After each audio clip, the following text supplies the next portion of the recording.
Achievers, striving for your career. Hi students, मेरा नाम सुप्रीत गुप्ता है और मैं आपको अचीवर्स जम्मू की तरफ से आपका स्वागत करता हूं। हम लोग एक नई श्रृंखला में जा रहे हैं, maths made easy with Supreet sir, जिसमें मैं एकेडमिक के मैथमेटिक्स क्लासेस दूंगा, जिसमें हम लोग 11th और 12th को मेनली लेके चलेंगे। और आज इसी श्रृंखला में मैं 12th का एक टॉपिक लेके जा रहा हूं, जो कि फर्स्ट टॉपिक है relation and function. Relation and function आप लोगों ने ऑलरेडी 11th क्लास में भी पढ़ा हुआ है, वहां पे वो बिल्कुल बेसिक लेवल पे आपने उसको स्टार्ट किया था और यहाँ पे हम उसका एडवांस वर्जन पढ़ेंगे। और ये टॉपिक बहुत इंपॉर्टेंट इसलिए है क्योंकि बहुत सारे कॉम्पिटिटिव एग्जाम्स में ये टॉपिक पूछा जाता है, और ऑफ कोर्स क्योंकि ये टॉपिक पूछा जाता है तो इसके कंसेप्ट्स भी एकदम क्लियर होने चाहिए। तो हम लोग उन्हीं कंसेप्ट्स के ऊपर बात करेंगे ताकि आपको क्रिस्प कंसेप्ट्स मिलें और आपका ये जो कंसेप्ट्स हैं आप आगे लेके अपने किसी भी कॉम्पिटिटिव एग्जाम में आप इसको बेस की तरह यूज कर सकें। तो this is how we will be going. तो हम कुछ पार्ट पहले 11th का रिवाइज करेंगे और उसके बाद हम 12th के मेन टॉपिक के ऊपर आएंगे। तो फर्स्ट थिंग जो आपने 11th में पढ़ा था, दैट वाज कार्टेशियन प्रोडक्ट। अब कार्टेशियन प्रोडक्ट में क्या था, हम लोगों को के पास डेफिनेशन है कि it is set of ordered pairs A B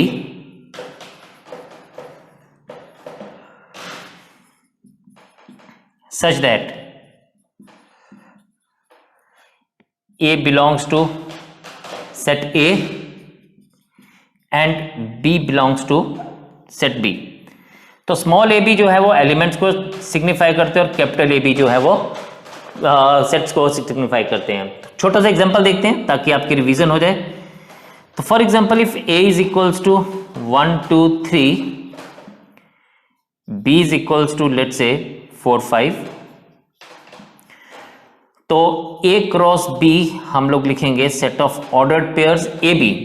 अब बात हो रही है ए बी की, तो पहला एलिमेंट फर्स्ट सेट से लिया जाएगा और दूसरा एलिमेंट सेकंड सेट से लिया जाएगा। तो it is ordered pair. Ordered pair का मतलब है कि they are written in pairs and that too in some order. Order क्या है कि पहला एलिमेंट ए सेट का, तो हम इसको इस तरह से लेते हैं 1 4, पहले 1 के साथ ही बाकी एलिमेंट्स को चेक करते हैं बी सेट के 1 5, इसी तरह से 2 4 2 5 3 4 3 5। तो इस तरह से ये हम लोगों को क्या मिला, ए क्रॉस बी, राइट। इसमें एक और बड़ी मजेदार बात क्या है, वो ये रहती है कि अगर हम लोग बात करें कि if number of elements of A is equals to P and number of elements of B is equals to Q, तो number of elements of A cross B होता है पी क्यू। तो यहां देखें हमारे पास number of elements of A कितने थे 3, number of elements of B कितने थे 2, तो हमारे पास number of A cross B कितना होना चाहिए 3 इंटू 2 इक्वल्स टू 6। तो चेक करते हैं कि क्या हमारी ये बात सही है। 1 2 3 4 5 and 6, yes there were 6 elements in it. तो 6 ऑर्डर्ड पेयर्स थे, तो इसका मतलब ये जो बात पूछी गई वो बिल्कुल सही बोली गई। सिमिलरली अगर हम लोगों के पास B क्रॉस ए पूछा जाता तो हम क्या करते, अगर हमसे B क्रॉस ए पूछा जाता तो हम B के एलिमेंट्स पहले लिखेंगे और A के एलिमेंट्स बाद में लिखेंगे। तो बताइए कि क्या होगा, कोशिश करिए। B के एलिमेंट्स पहले, तो ऑर्डर्ड पेयर में it will be 4 1 4 2, then we are having 4 3, इसी तरह से 5 1 5 2 5 3, राइट। अब इन नॉर्मल केसेस अगर आप देखें ए क्रॉस बी हमारे पास आया 1 4 1 5 और बी क्रॉस ए हमारे पास आ रहा है 4 1 4 2 4 3 5 1 5 2 5 3। तो आप जनरली देखेंगे कि in A cross B and B cross A they are not equal. तो A cross B and B cross A are generally not equal, they are not same, क्योंकि ऑर्डर पेयर उल्टे हो जाते हैं। तो ये एक बहुत इंपॉर्टेंट चीज है कि A cross B is not equal to B cross A. One thing you have to keep remember about this thing. तो ये हमारा पहला चीज है जिसको हमने समझना है। सेकंड, इसमें एक और बड़ा इंपॉर्टेंट सा पॉइंट है जिसको आपने ध्यान रखना, वो ये कि अगर हमारे पास कुछ एलिमेंट्स, कुछ ऑर्डर पेयर अगर सेम हो जाए तो क्या होगा? तो ऑर्डर पेयर कब सेम हो सकते हैं? फॉर एग्जाम्पल मैं आपसे बात करता हूं कि ए मेरे पास एक सेट है, लेट्स से 1 2 3, बी हमारे पास एक सेट है 2 3 एंड 4। एन ऑफ ए आप देखें कि क्या आ रहा है हमारे पास, n of A is equals to 3 और एन ऑफ बी भी हमारे पास क्या है, again it is equals to 3। तो एक बात तो पक्का है, क्या कि हमारे पास ए क्रॉस बी में कितने एलिमेंट्स होंगे या बी क्रॉस ए में कितने एलिमेंट होंगे, it will B 3 cross 3 that is 9। तो हम ए क्रॉस बी अगर लिखें तो अब यहां पे पहले ए क्रॉस बी लिखने से पहले एक चीज आपको बताना चाहूंगा। वो क्या बताना चाहूंगा आपको कि यहां पे हमारे पास ए इंटरसेक्शन बी यानी 2 3, इट मींस हमारे पास ए और बी में दो एलिमेंट्स कॉमन है, राइट? ये आपने देखा। और हम लोग क्या देख सकते हैं, हम देख सकते हैं कि ए क्रॉस बी क्या बनेगा, ए क्रॉस बी बनेगा इट विल बी 1 2 1 3 1 4, फिर इसी तरह से 2 2 2 3 2 4, इसी तरह से 3 2 3 3 एंड 3 4। और अगर हम बी क्रॉस ए में देखें, ठीक है, तो बी क्रॉस ए में यही चीज हमारे पास क्या बनेगी, ये चीज बनेगी 2 1 2 2 and 2 3। Similarly 3 1 3 2 3 3 and 4 1 4 2 and 4 3। No आपके लिए एक छोटा सा टास्क है। टास्क ये है कि आपने मुझे बताना है कि ए क्रॉस बी और बी क्रॉस ए में कुछ एलिमेंट्स कॉमन हैं, तो कौन कौन से एलिमेंट्स कॉमन है? तो हमारे पास जो एलिमेंट्स कॉमन है मैं उसको दिखा रहा हूं। ये 2 2 कॉमन है, यस। और क्या कॉमन है? ये 2 3 कॉमन है, वेरी गुड। और क्या कॉमन है? और हमारे पास ये 3 3 कॉमन है, यस। और कुछ कॉमन है, यस, ये 3 2 कॉमन है, राइट? तो आपने देखा ये चार एलिमेंट्स दोनों में कॉमन है। तो हम इसको अगर लिखें तो हम इसको ऐसे कह सकते हैं कि A cross B intersection B cross A, दोनों में क्या क्या कॉमन है? दोनों में हम लोगों ने देखा 2 2 2 3 3 2 एंड 3 3 कॉमन है, right? And n of A cross B intersection B cross A, तो हमारे पास n of A cross B और बी क्रॉस ए अगर आप देखें तो it is equals to 4 elements. तो एग्जामिनेशन पॉइंट ऑफ व्यू से ये बहुत इंपॉर्टेंट चीज है क्योंकि इसके ऊपर डायरेक्ट क्वेश्चन पूछा जाता है। हमसे क्वेश्चन कैसे पूछा जाता है मैं आपको वो भी बता देता हूं। ये एकेडमिकली भी आपसे पूछा जा सकता है क्योंकि आजकल बहुत बार पैटर्न चेंज हो गया, अब तो आपको ऑब्जेक्टिव पूछे जाएंगे। तो इसमें ऐसा रहता है कि if A intersection B is equals to P, let's say, then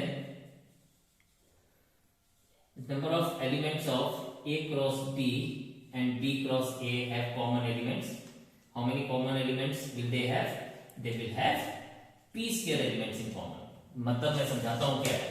हम लोगों ने यहां पर देखा कि A इंटरसेक्शन B में कितने एलिमेंट्स थे या A और B में कितने एलिमेंट्स कॉमन थे, 2 एलिमेंट्स कॉमन थे। लेकिन जब हम लोगों ने देखा ए क्रॉस बी और बी क्रॉस ए में कितने एलिमेंट्स कॉमन है, वो 4 एलिमेंट्स कॉमन है।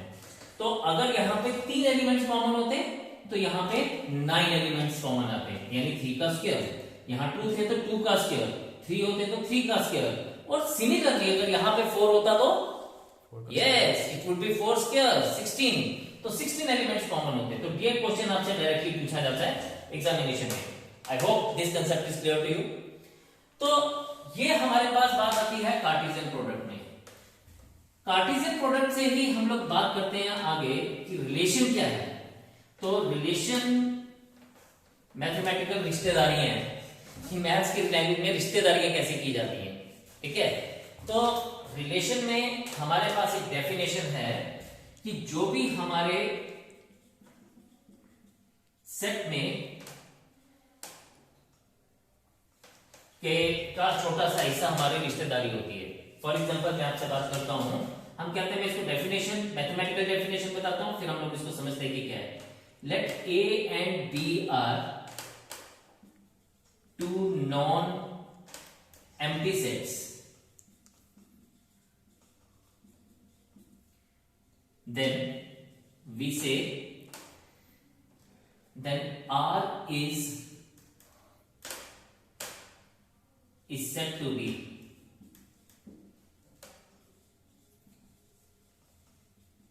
relation from A to B if R is subset of A cross B। Very important कि R जो है ये A क्रॉस B का सबसेट होना चाहिए। मतलब A क्रॉस B का कोई भी छोटा सा हिस्सा वो क्या है, वो रिलेशन डिफाइन करता है A से B की तरफ, चाहे वो कितना ही छोटा क्यों ना हो या कितना ही बड़ा क्यों ना हो, वो जितना छोटा हिस्सा होगा मैटर ही नहीं करेगा कि कितना छोटा हिस्सा है, चाहे वो एक एलिमेंट का पार्ट हो या चाहे जीरो एलिमेंट का पार्ट हो, वो हमेशा एक रिलेशन डिफाइन करेगा ए से बी में। हम आगे देखेंगे अभी इसको। फिलहाल एक एग्जांपल देखें कि हमारे पास सपोज ए है, हमारे पास ए एंड बी, और बी सेट में लेता हूं 1, सिर्फ एक एलिमेंट का, तो ए क्रॉस बी क्या रहेगा, A cross B is A1 and B1, यानी A cross B is having 2 elements in it. अब मैं आपसे अगर बात करूं कि इसके कितने सबसेट्स हैं, तो इसके अगर मैं सबसेट्स करूं, n of a cross b is 2 and therefore subsets of a cross b कितने आएंगे, ये आपको सबको पता है, 2 रेज़ टू पावर n, यानी 2 raise to power 2, it is 4। So how many subsets of a cross b is having here, 4, right. और ये जितने भी सबसेट्स हैं, ये हर एक सबसेट एक रिलेशन डिफाइन करता है फ्रॉम A टू B। अब कहने का मतलब ये है यहाँ पे कि इसके जो जो भी सबसेट होगा, it defines a different type of relation from A to B। तो अब मैं अगर बात करूं कि मेरे पास subsets of A cross B हैं कौन कौन से, अगर subsets of A cross B की बात करूं तो इट इज, दे आर, हम इसको ले सकते हैं 5, फिर हम किसको ले सकते हैं, हम ले सकते हैं A1, हम ले सकते हैं B1, राइट, और हम क्या ले सकते हैं, पूरा का पूरा सेट। तो इनमें से ये चारों के चारों जो हमारे पास सेट्स बन रहे हैं, they are relation from A to B, they can define a relation from A to B। तो इससे हमें एक बड़ी इंपॉर्टेंट चीज पता चली, वो क्या, हमने कहा कि if number of elements of A is equals to P, number of elements of B is equals to Q, तो हमारे पास number of elements of A cross B क्या आएगा, PQ। देयरफॉर हम क्या सकते हैं, नंबर ऑफ सबसेट्स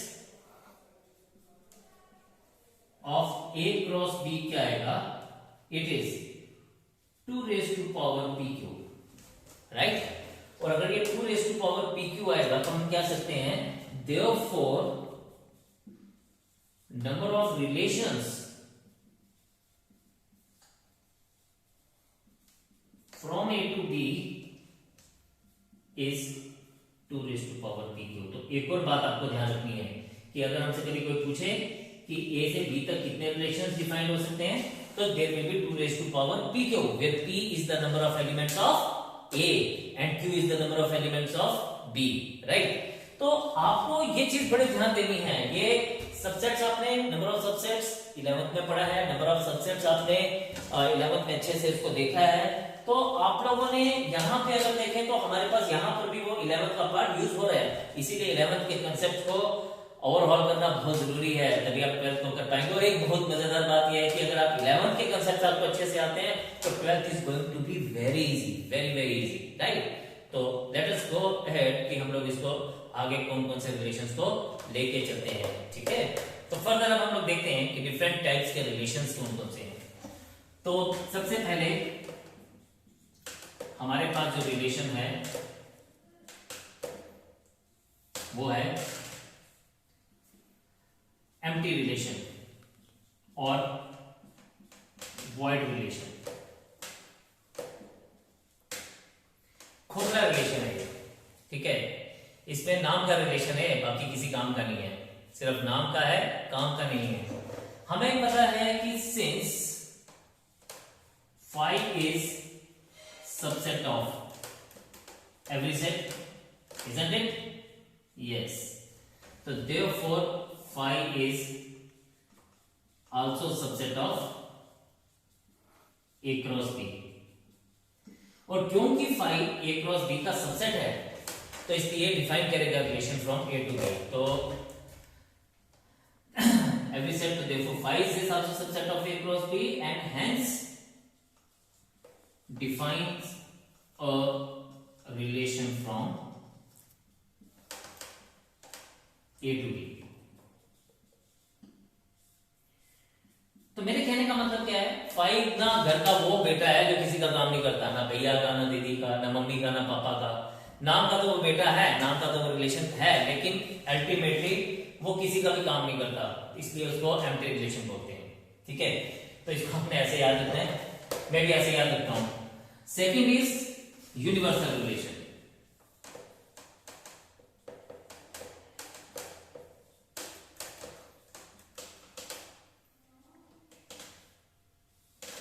अब यूनिवर्सल रिलेशन में हम कहते हैं कि सिंस हम सबको पता है every set is subset of itself, so A cross B is also subset of itself। और क्योंकि A क्रॉस B जो है अपना सबसेट है और therefore it defines a relation from A to B। देखिए जी, मैं बोल के भी आपको बता सकता हूं, लिख इसलिए रहा हूं ताकि आप भी इसको नोट करें, वीडियो पॉज करके इसको नोट करें ताकि ये कंसेप्ट आपके प्रॉपर क्लियर हो जाए। तो मेरे कहने का मतलब ये है कि A क्रॉस B ये वो बेटा घर का जो सबके काम करता है, दीदी की बात सुनता है, भैया की बात सुनता है, मम्मी की, पापा की, दादी की, दादी की, और फॉर दैट मैटर पड़ोसियों का भी काम करता है। तो इसलिए इसके सबके साथ बनी बनाई है, सबके साथ इसकी बनती है, तो इसलिए हम इसको क्या कहते हैं, he is having a universal relation. तो यूनिवर्सल रिलेशन जो सबके साथ लेके चलता है, जो सबको अपने साथ लेके चलता है, ठीक है। सिमिलरली हम लोगों ने ये देखा, जितने भी रिलेशन अभी तक देखे हमने A से B तक देखे। इसी तरह से एक रिलेशन है, रिलेशन ऑन अ सेट। अगर हम लोग इसकी बात करें तो हम कहते हैं कि let A be any non empty set. हम एक सेट की बात करते हैं, let A be any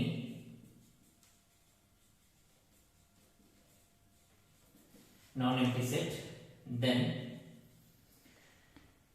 any subset of A cross A defines a relation from A to A। वहां पे हम बोलते थे any subset of A cross B, और यहां पे हम बात कर रहे हैं A cross A। अब क्योंकि वहां पे रिसिपेंट आपका B था, यहां पे रिसिपेंट आपका A है, तो it is A to A। तो it defines a relation from A to A, ठीक है। तो when it defines a relation from A to A, और हम कह सकते हैं इसी को ही हम कहते हैं, hence it is called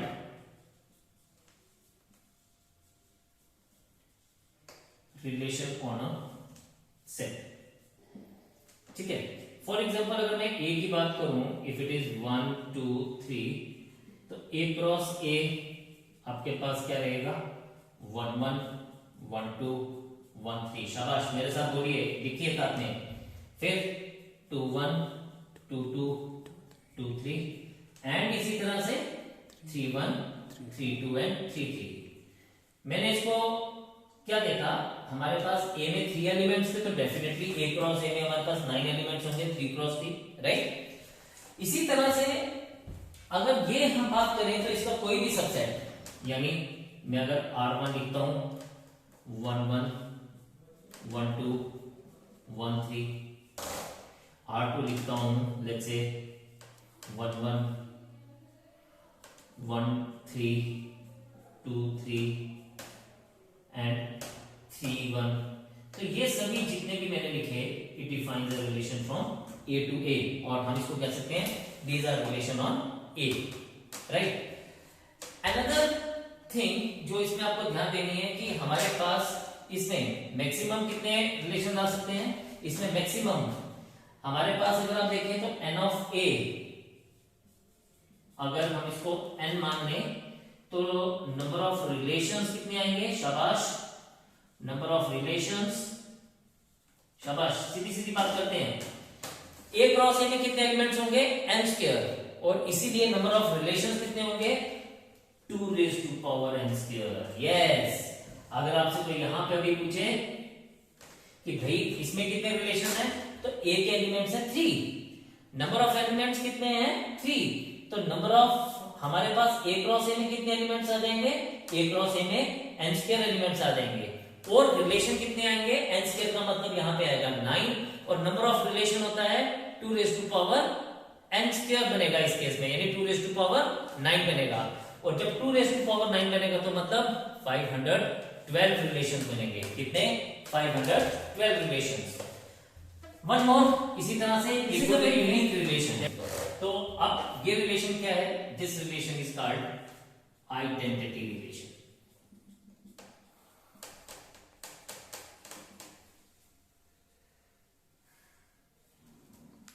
identity relation नाम से ही पता चलता है, आइडेंटिटी होता है पहचान, ये एक ऐसा रिलेशन है जिसमें पहचान बरकरार रहती है, मतलब बहुत सेम रहती है, कभी भी चेंज नहीं होती, ठीक है। अभी क्या है हम इसका, लेकिन ये जो रिलेशन है ये हमेशा रिलेशन ऑन ए सेट पे डिफाइंड होता है, कैसे, क्या मतलब है इसका मैं आपको बताता हूं। हम कहते हैं let A be any non empty set, ठीक है, then a relation I,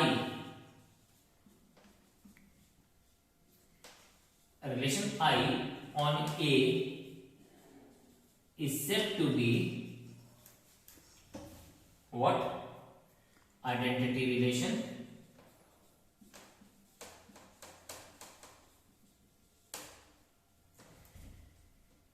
if each element of A is related to itself only। जब मैं बात करता हूं ना itself only, ये बड़ी ध्यान देने वाली बात है, ठीक है, कि वो सिर्फ अपने साथ ही रिलेशन बनाएगा और किसी के साथ नहीं, यानी उसकी आइडेंटिटी अपने साथ ही रहेगी और किसी के साथ वो अपनी आइडेंटिटी को चेंज नहीं करेगा। मैं एग्जांपल आपको बताता हूं, फॉर एग्जांपल, हाँ, सबसे पहले if A is equals to, चलिए मैं A B और C ले लेता हूं इसको, मैंने इतना तो आपको पता ही है कि A क्रॉस A क्या बनेगा, A क्रॉस A बनेगा, बोलिए शाबाश, A A B A C, right, B A B B and B C, C A C B C C, right. लेकिन जब हम आइडेंटिटी रिलेशन की बात करते हैं, हाँ, एक बात तो पक्का है कि इसमें से हम लोग बहुत सारे रिलेशन फाइंड आउट कर सकते हैं, कितने, कोई बता सकता है? यस, बिकॉज इसमें भी हमारे पास 9 एलिमेंट्स हैं, और अगर ये 9 एलिमेंट्स हैं तो हमारे पास टोटल नंबर ऑफ रिलेशंस बनेंगे 2 raised to power 9। 2 raised to power 9 का मतलब जैसा हमने पीछे सीखा था, it is 512।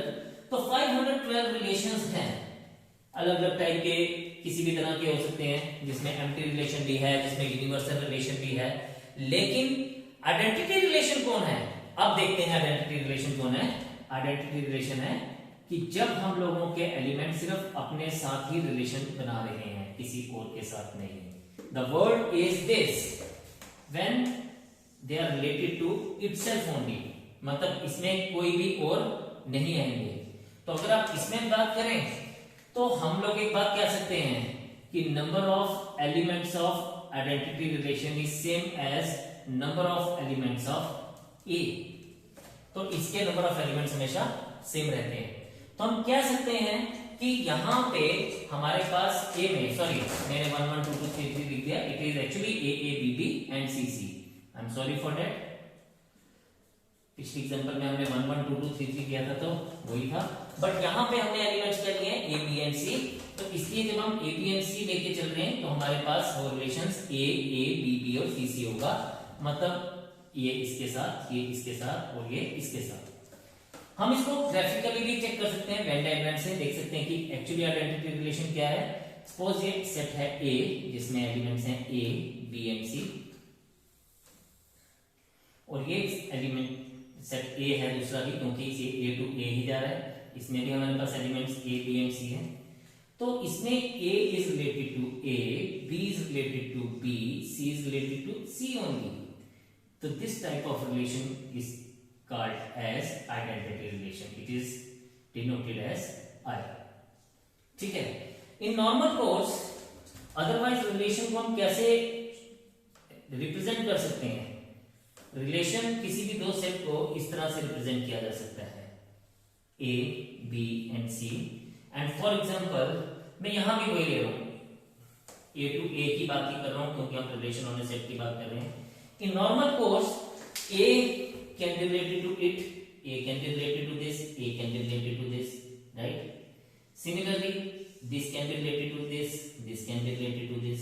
So there are multiple ways that the elements are related to the elements of second set. But जब हम लोग आइडेंटिटी रिलेशन की बात करते हैं, वेरी इंपॉर्टेंट, हर एक एलिमेंट सिर्फ अपने साथ ही रिलेटेड है। A is related with A, B is related with B, C is related with C. तो मुझे उम्मीद है कि ये आपको क्लियर हो चुका होगा अच्छी तरह से कि आइडेंटिटी रिलेशन क्या है। कुछ और रिलेशंस की बात करेंगे हम अगले पार्ट में। आज के लिए बस इतना ही। नेक्स्ट पार्ट में हम लोग फर्दर और रिलेशंस को कंटिन्यू करेंगे।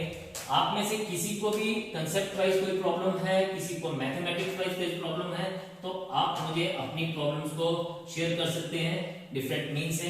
आप मेरे फेसबुक पेज के ऊपर जा सकते हैं जो कि सुप्रीत गुप्ता सर के साथ है, और आप मुझे व्हाट्सएप कर सकते हैं अपनी प्रॉब्लम्स को at 9419198743 with your introduction and your problem. Thank you very much. Jai Hind. Achievers striving for your career.